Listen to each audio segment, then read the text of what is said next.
Good morning বন্ধুরা। এইখানে আমি ভয়েস দিয়েছিলাম কিন্তু তোমাদের সাথে আমি আবার ভয়েস দিলাম এডিট করার সময়, কারণ এই ভয়েসটা একদমই আস্তে দিয়েছি, শোনাই যাচ্ছিল না, মানে শুনতে পারতে না, বুঝেছো? সেই জন্য ভাবলাম না ভয়েসটা দিই। আর আজই সকালবেলায় আমি তাড়াতাড়ি ঘুম থেকে উঠে গেছি। কালকে কিন্তু অনেকটা রাত্রিরে শুয়েছি, কালকে অনেকটা রাত্রিরে খাওয়া দাওয়া করে তারপরে ঘুম আসছিল না, তারপরে শুলাম। কিন্তু সকাল 5টা না বাজতে বাজতে ঘুমের চোখ খুলে গেল। সবাই ঘুমোচ্ছে, সেই জন্য আস্তে আস্তে কথা বলেছিলাম, কিন্তু সেই জন্য কথাই শোনা যাচ্ছে না বলে ভয়েস দিলাম। আর এদিকে অজিতদার মেয়ে, এদিকে তোমাদের দাদা ভাই হারিক ঘুমোচ্ছে, সেই জন্য। আর সকাল থেকেই বৃষ্টি বৃষ্টি, তাই ভাবলাম না তোমাদের সাথে একটুখানি দেখাই সকালবেলার পরিবেশটা, বৃষ্টির ওয়েদারটা। এই জায়গাটা তো আজকেই আমরা চলে যাচ্ছি এখান, মানে এই হোমস্টেটাকে ছেড়ে অন্য হোমস্টেতে যাব। আজকে যাব কিংচুল্লা। ওই রাস্তায় যেটুখানি পাবো সাইট সিন ওগুলো ঘুরে একদম কিংচুল্লাতে যাব। তাই তোমাদের দেখাচ্ছি এই পরিবেশটা। কালকে মেঘ ছিল, আজকে বৃষ্টি, মানে দুরকম পরিবেশ পেলাম, বুঝেছো? এই যে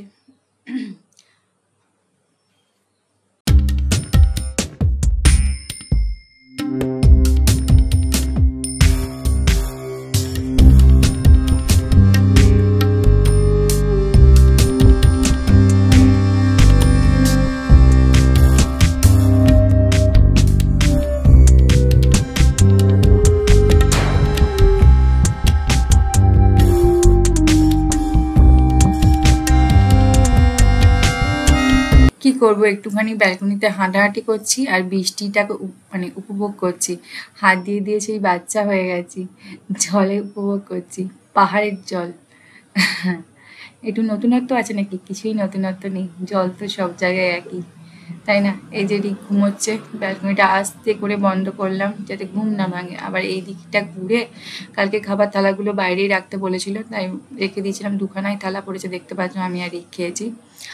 আর এই পরিবেশটা এই সামনের দিকটা তোমাদের সাথে এখন দেখাচ্ছি বৃষ্টি ওয়েদারে গাছগুলোর কিরকম অবস্থা। গাছগুলো জানি আরো সতেজ হয়ে উঠেছে, তাই না? আর এই দিক থেকে না আমরা ওই সিঁড়িটা বেয়ে, ওইদিকে যে সিঁড়ি আছে, দেখো ফুলগুলোকে তোমাদের সাথে দেখাচ্ছি, কি সুন্দর ফুলগুলো ফুটেছে। এগুলো কি ফুল জানি না, আমি অত নাম তো জানি না। খুব ভাল লাগলো। আর এই সিঁড়ি বেয়ে আমরা ওই উপরটাই খেতে যাই। পুরো পুরো জায়গাটা তোমাদের সাথে জুম করে করে আমি দেখিয়েছিলাম, সেটাই তোমাদের সাথে এখন ভয়েসে বলছি। এই যে এখন চলে এসেছি, রিক বাবুর ঘুম ভেঙে গেছে। এই জানলাটা খুলে রিককে দেখাচ্ছি, দেখ বাইরে বৃষ্টি পড়ছে। রিক বলছে, হ্যাঁ বৃষ্টি পড়ছে, আজকে তো আমরা থাকবো না, চলে যাবো এখান থেকে। আচ্ছা হ্যাঁ, বৃষ্টিতে ভিজে ভিজেই যাবো, কি আছে, গাড়ি করেই তো যাবো। বলছে সাইট সিন। আমি সাইট সিন ওই রকম গাড়ি করেই, সাইট সিন ছাতা মাথায় দিয়ে ঘুরবো, তাই না? এইসব বলছি। আমি ফটোটা তুলবো না? রিক জুম করে তোমাদের সঙ্গে দেখাচ্ছে কাঞ্চনজঙ্ঘা পাহাড়, এখান থেকে নাকি দেখা যাচ্ছে সবাই বললো, তাই রিক জুম করে তোমাদের সাথে কাঞ্চনজঙ্ঘা পাহাড়টা তোমাদের সাথে হালকা দেখিয়ে দেখেছো, একদম হালকা ভাবে দেখিয়ে দিল। উঠে 5টা থেকে তো ঘুম ভেঙে গেছে, তারপর শুধু মোবাইল ঘাটলাম, কয়েকটা ভিডিও, কয়েকটা ফটো পোস্ট করলাম। আমার তোমার দাদাভাই রিকু একটা স্নান করে চলে এসছে, আরও আমি চলে এসেছি রেডি হয়ে। এখন ওদিকে অজিতা রেডি হয়ে, তোমার দাদাভাইও রেডি হয়ে গেছে। ঘর তোর মোটামুটি করে নিয়েছি, কম্বল টম্বলগুলো গুছিয়ে নিয়েছি, ব্যাগ প্যাকিং হয়ে গেছে। এই একটা ব্যাগ, এই ব্যাগ। আর এই আজকে এই ড্রেসটা পরেছি, এই একটা কালো জিন্স আর তার সঙ্গে একটা টপ, হাতে করে একটা করেছি ছোট্ট প্যান্ট, ক্যামেরা ক্লিক করলাম, লাগছে। চলো আজকে কিংচুল্লা যাবে, কিংচুল্লা। এই যে দাদাভাই রেডি, ও একটা গেঞ্জি করে সোয়েটারটা পরে নিয়েছে।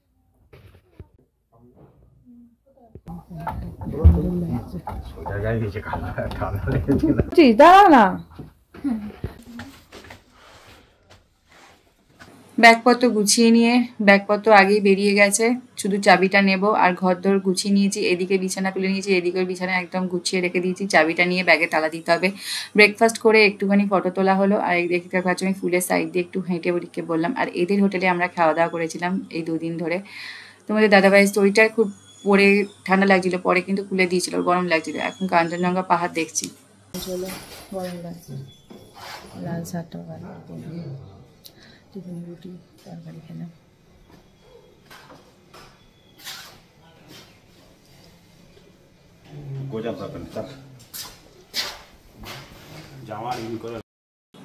গাড়ির মাথায় ব্যাগগুলোকে এখন তুলে দিয়ে একদম প্লাস্টিক দিয়ে সবার ব্যাগ, মানে যে কজন আমাদের গাড়িতে মেম্বার আছে আমরা অজিত দ্বারা গাড়ির ব্যাগগুলো উপরে তুলে একদম প্লাস্টিক দিয়ে মানে মুড়ে দিল, কারণ বৃষ্টি হচ্ছে। আর সুরজ ভাই খুব ভালো মানে আমাদের সব জায়গাগুলোকে দেখিয়েছে, যে বলেছে এইটা এই জায়গা, ওটা ওই জায়গা, এই মানে যেগুলো দেখাচ্ছে না সেগুলোও বলছে এখানে এইটা আছে, এখানে ওইটা আছে, বেশ বেশ ভালো।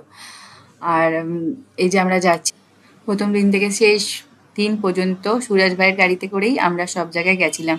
আর খুব ভালো মানুষ। আর সুরজ ভাইয়ের জন্য কালকে আমরা জোকের জায়গায় যাইনি, কিন্তু রিক গেছিলো, বলা হয়নি তোমাদের সাথে, আমি ভুল বলেছিলাম। রিক গেছিলো আর রিককে জোকও ধরেছিল, সে কি কাণ্ড। একটা সময় ফেলেছে, গায়ে জোক ছিল বুঝতেই পারিনি, একটা সময় মনে হয়েছে জোকই মোটা হয়ে গেছে, একটা সময় মনে হয়েছে।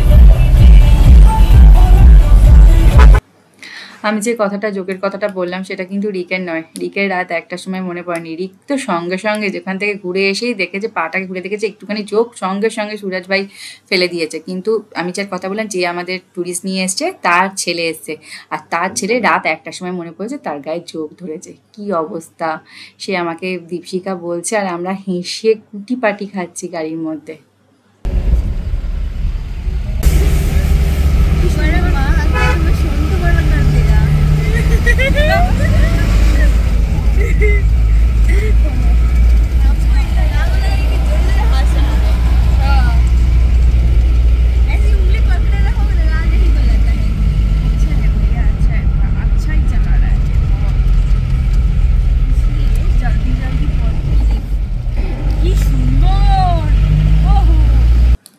এখানে আমরা যাচ্ছি সবাই মিলে গল্প করতে করতে, আমি, দীপশিখা, রায়, রিক, অজিত দ্বারাও আছে, তোমাদের দাদাভাইও আছে। কিন্তু মানে দীপশিখার মাথাটা ঘুরছিল, বমি বমি পাচ্ছিল, আর ও না নিজেকে মানে ব্যালেন্স করার জন্য রায় ওকে মোটিভেট করছিল যে এই দেখ পাহাড়টা কি সুন্দর, কি হয়। আর আমি হাসছিলাম, বাবা যে বাহ, রায় খুব সুন্দর মোটিভেশন।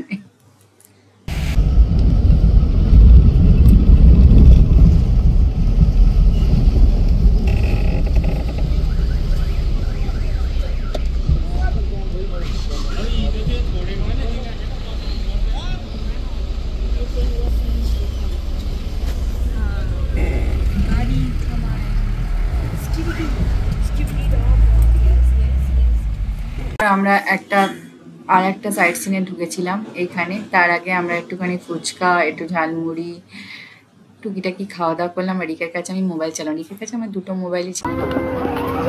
আমরা চলে এলাম ডেলো পার্কে, ফুচকা খাওয়া হলো, ঝালমুড়ি খাওয়া হলো, চিপস কেনা হলো, চিপস খাওয়া হলো, সবাইকে দেওয়া হলো, কিনে দিলাম সবাইকে চিপস। এখন আমরা পার্কটা ঘুরছি।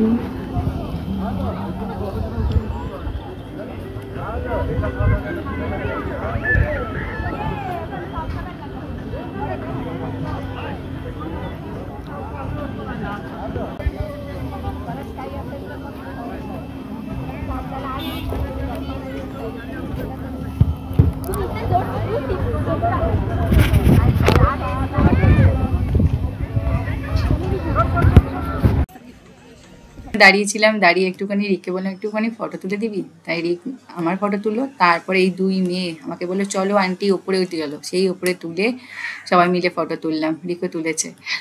আর এই যে নামছি এখন, নেমে মানে এরই ভেতর দিকটা যাব, ভেতর দিকে আরও অনেক মানে দেখার জিনিস আছে, সেখানেই যাচ্ছি, দেখতেই পাচ্ছ। আর সবাই যেমন ছড়িয়ে ছিটিয়ে গেল, মানে এখানে এসে না সবাই ছড়িয়ে ছিটিয়ে গেল। তারপরে আবার খানিকক্ষণ পরে দেখা হলো সবার সাথে।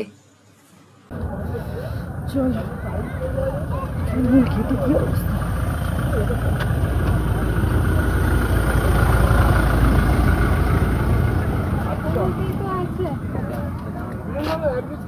কাছে সে দাঁড়ানো, এটা আপনি খাড়াই রাস্তা, পুরো পুরো খাড়াই। দীপশিখা যাচ্ছে, দিকরা এগিয়ে গেছে, আমি লাস্ট।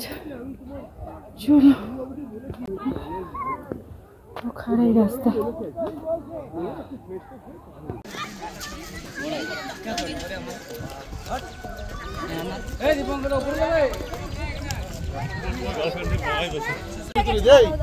এখানে দাঁড়া, পরে ছুটে তুলে নি। কি জুতো খালি খুলে যাচ্ছে কেন রে? এখানে এসে এক কাণ্ড হলো। রাই মানে অজিতদার মেয়ের জুতো ছিঁড়ে গেছে। ও জুতোটার জন্য চলে এলাম আমরা সবাই, আমাদের গাড়িতে যে কজন ছিল মোটামুটি চলে এসেছি। আর ওর মাঝখানে রাস্তায় জুতো কেনা হলো, তার সঙ্গে অজিতদাও জুতো কিনে নিল। আর আমরা চশমা কিনলাম, আমি আর ছেলে সানগ্লাস কিনে নিলাম। সুযোগের সদ্ব্যবহার, নিয়ে আসতে ভুলে গেছিলাম। আর তিস্তা নদীর পাশ দিয়ে যাচ্ছি।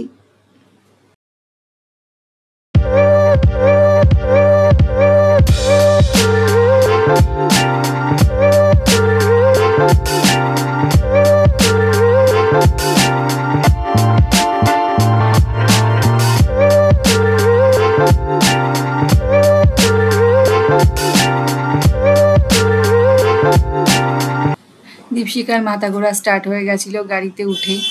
আর মাথা মানে বলছে মাথা ঘুরছে, বমি পাচ্ছে। আর রাই ওই রকম গল্প বলছে। আর আমরা খানিকক্ষণ পরে নামলাম সুসাইড পয়েন্ট দেখতে। এই কিছুই না, এখানটা একটা সুসাইড পয়েন্ট করে রেখে দিয়েছে। তারপর দেখে টেকে আবার রওনা দিলাম কিংচুল্লার উদ্দেশ্যে। এবার কিন্তু কিংচুল্লার একদম নামবো, আর কোথাও থামিনি। সবাই ইয়ার্কি মেরে এই জায়গাটার নাম সুসাইড পয়েন্ট দিয়েছে, কিন্তু এটা সুসাইড পয়েন্ট নয়, এটা লাভার পয়েন্ট। মানে যেহেতু খাত, সবাই বলছে এটা লাভার পয়েন্ট কি করে হয়, এটা সুসাইড, ধাক্কা মেরে ফেলে দেবে যখন ব্রেকআপ হবে। সেই জন্য আমি ইয়ার্কি মেরে বললাম সুসাইড পয়েন্ট।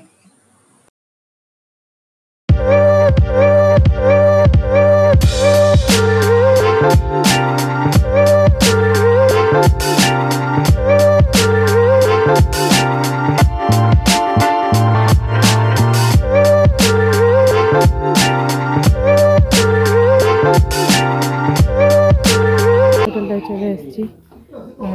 এখানে এসে খাওয়া দাওয়া করে নিলাম। বাঁধাকপির তরকারি, পটলের তরকারি, ডাল, আলু ভাজা আর ডিমের কারি দিয়ে খাওয়া দাওয়া করে এখন ঘর ঠিক হচ্ছে। ফার্স্ট খাওয়া দাওয়া করলাম, এখন 5:30 বাজে। এই যে ঘর ঠিক হচ্ছে, সব বাজে দাঁড়িয়ে আছে।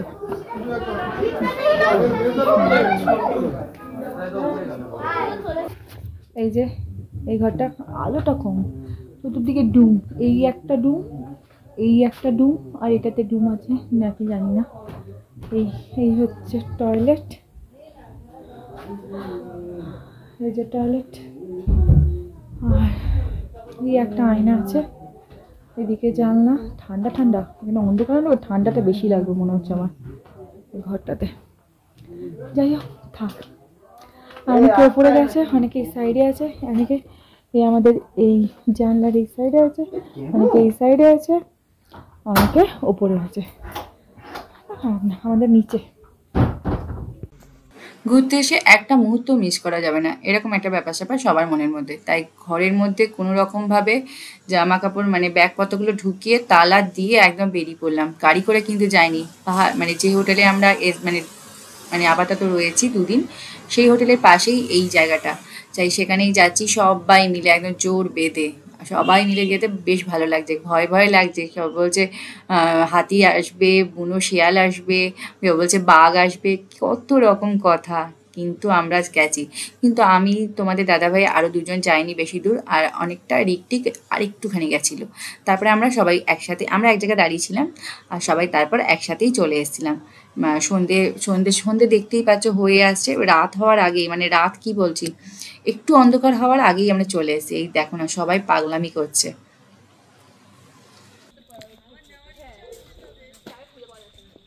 সন্ধে হওয়ার আগে আগেই আমরা ঢুকে পড়লাম হোটেলে। আর হোটেলে গিয়ে একটু সন্ধ্যের টিফিনটা খেয়ে নিলাম। টিফিনে ছিল পকোড়া, একটু পকোড়া খেয়ে এখন এরা দেখছো উনো খেলছে, সব বাচ্চা পার্টি বসে উনো খেলছে। আর আমরা মহিলা পার্টি সব গল্প করছি, সব চেনা লোক, কিছু কিছু অচেনা লোক আছে, কিন্তু বেশিরভাগটাই চেনা লোকই ছিল। সেই জন্য খুব ভালো লেগেছে এই ট্রিপটা।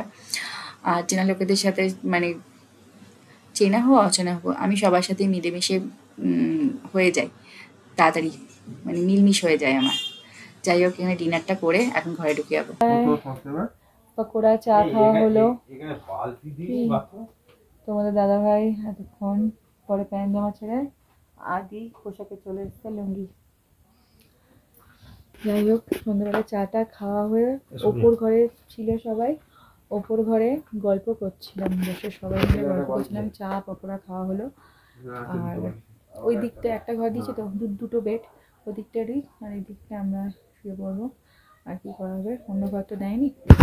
আর যাই হোক, আর কী বললো, এখন খাওয়া হলো। কে কী খাবে, তোমাদের দাদাভাই ডিম ভাজা আর রুটি নিল, আর আমি নিলাম চিকেন আর রুটি, দুজনে অল্টারনেট করে। হাফ ডিম আমাকে দিল, হাফ ডিম করে চিকেন খেলো। লাইটার শেষ করিনি। হ্যাঁ, রিকো চিকেন আর রুটি খেয়েছে। আর এখন চলে এলাম সবাইকে গুড নাইট বলে, চলে এলাম আর তোমাদের সাথে গুড নাইট বলে। আর কিংচুলিয়াতে আজকে ঢুকলাম, কিংচুল্লাতে। আর তাহলে আবার কালকে একটা ব্লগের সাথে আসবে, ঠিক আছে? Bye, good night.